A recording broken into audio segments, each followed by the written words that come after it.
saat sudah ada di rumah sakit, kita nggak bisa melakukan apa-apa ya. Saat itu kita hanya mampu berdoa, kita hanya mampu berharap suatu keajaiban itu akan datang. Kita selalu mengharapkan bantuan-bantuan doa dari orang-orang sekitar kita. Karena itu selalu saya katakan, belajar baik, biar terbiasa baik, dan saat nggak ada pun dalam keadaan baik. Jadi saya secara pribadi merasa bahwa ini orang baik. Tuhan, aku dikasih satu bukti lagi, satu saksi lagi bahwa kalau kita melakukan kebaikan, walaupun dalam mara bahaya, walaupun dalam bencana, ternyata masih ada orang-orang yang di sekitar kita mencintai kita. Dari kelopak matanya, harapan yang begitu besar ada padanya. Dan dia sangat sedih sekali saat dia ingin mengungkapkan sebuah cerita tentang keluarganya, yang dimana hanya harapannya padanya saja. Orang tuanya sudah tua, butuh keluarga untuk support secara finansial, tapi dia berbaring di rumah sakit. Karena itu, teman-teman, saya selalu mengingatkan secara pribadi pada kalian semua untuk menyimpan uangmu. Mbak Yuni, kebutuhan orang beda-beda. Iya, saya tahu. Karena kebutuhan orang beda-beda, karena itu saya mengingatkan kalian untuk jaga diri, jaga kesehatan. Setidak-tidaknya kalau kita sudah menjaga diri, tapi apes kan nggak ada dalam kalender. Tapi setidaknya kita sudah sedia payung sebelum hujan. Kalau pada akhirnya payung yang kita bawa jebol, ya terpaksa kita menari di dalam hujan. Apa? Menikmatin. Mau gimana lagi? Jadi sekali lagi buat teman-teman yang saat ini ada di rumah sakit, dalam keadaan apapun juga, bagaimanapun juga, tetaplah berharap, berdoa. Semuanya akan baik-baik saja. Miss Yuni ngomong enak sih mulutmu. Loh iya. Karena saat kita sakit itu kita tidak bisa ngapa-ngapain. Hanya doa aja. Harapan kita hanya doa aja. Kita tidak bisa mengharapkan orang lain untuk sayang sama kita posisi kita sakit, Mbak. Dan saya mengalaminya. Kenapa saya ngomong seperti itu? Karena saya pernah mengalaminya, ada di rumah sakit selama 3 bulan. Jadi saat minggu pertama saya sakit itu saya mengeluh, saya marah, saya kecewa. Tuhan, saya itu bantu orang banyak. Saya jelasin, seolah-olah saya jelasin pada orang-orang sekitar saya itu kurang baik apa. Kenapa cuma jatuh seperti itu aja kaki saya hancur? Kenapa? Saya nggak terima dong. Setelah saya ada di rumah sakit, merenung seminggu, saya baru sadar bahwa saya masih beruntung nih. Jatuh dan kaki saya pecah ada di Hong Kong. Bagaimana kalau saya, karena 5 hari atau seminggu setelah kejadian itu seharusnya saya terbang ke Korea untuk liburan. Setelah itu, karena apes tidak ada dalam kalender ya Mbak. Kalau nggak di sana ya di sini, kalau nggak di sini ya di sana.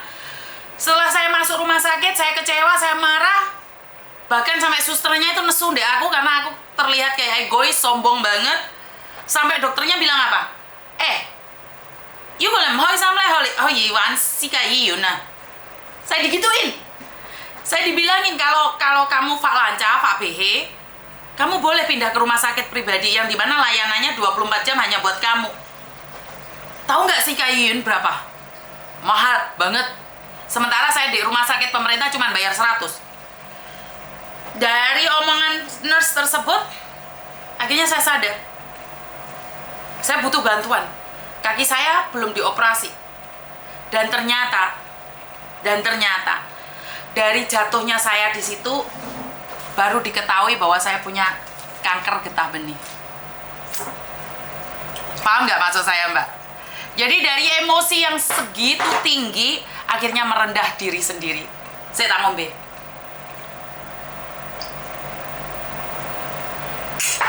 Artinya adalah di balik sebuah ujian itu memang benar-benar nyata ada sebuah peringatan. Seandainya saya hari itu tidak jatuh, maka saya tidak akan pernah tahu bahwa saya itu punya kanker getah benih.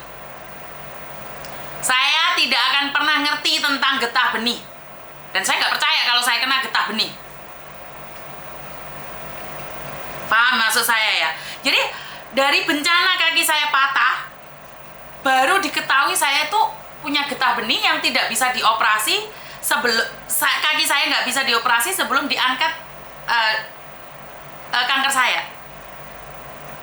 Jadi semuanya ada nikmatnya. Rahma Aulia, terima kasih sekali yang sudah nyawer. Loh, ini Singapura gak keliru ta? Singapura, Mbak Fitri terima kasih juga sawerannya. Iki wong Singapura nyawer. Mbak Rahmat Aulia, oh tak pikir wong Singapura juga, ternyata bukan.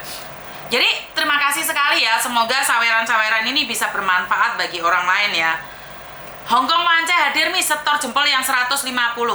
Jadi sekali lagi saya selalu mengatakan pada diri sendiri, iya bener kan, kanker getah benih toh?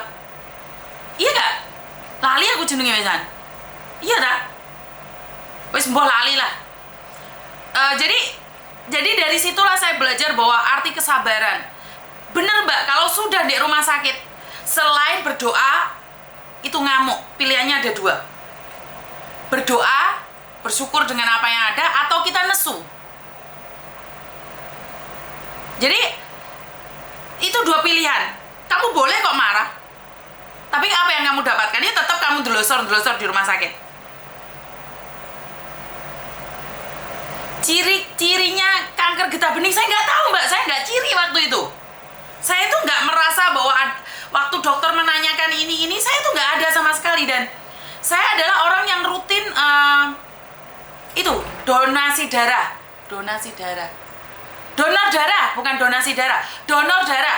Saya itu orang yang paling aktif donor darah. 8 bulan sekali saya itu donor darah. Makanya saat saya divonis punya kanker, saya nggak percaya, nggak mungkin. Wong saya lo aktif donor darah, bagaimana mungkin saya punya penyakit yang tidak saya ketahui? Dan dari situlah saya sangat bersyukur. Kenapa? Seandainya kaki saya nggak patah, seandainya saya tidak sakit, seandainya ini ugel-ugelku gak bronyok, ajur, itu saya nggak akan tahu bahwa saya itu punya penyakit getah benih. Mbak Suti Amara, terima kasih juga. Dan ini pelajaran yang saya petik dari KDM. KDM itu apa? KDM. Kang Deddy Mulya. Ini satu lagi. Setelah saya mempelajari diri saya sendiri, satu lagi yang saya bisa petik dari KDM. Kang Deddy Mulyadi. Ya itu ya. Dimana Kang Deddy Mulyadi mengatakan bahwa dia sangat bersyukur dengan perceraiannya. Kenapa? Kalau hari ini dia itu punya istri, punya anak, dia itu tidak akan ikut campur dalam menangani sebuah kasus yang ada di Cirebon. Jadi mungkin dia meratapi ya, saat kejadian nggak punya istri, dia meratapi keadaan. Tapi saya dengarkan dia berbicara bahwa dia tuh bersyukur kalau dengan status dia duda ya. Kalau bukan duda, dia nggak akan ada waktu untuk menangani ini. Maka dia akan fokus dengan keluarganya, dia akan fokus dengan anak-anaknya.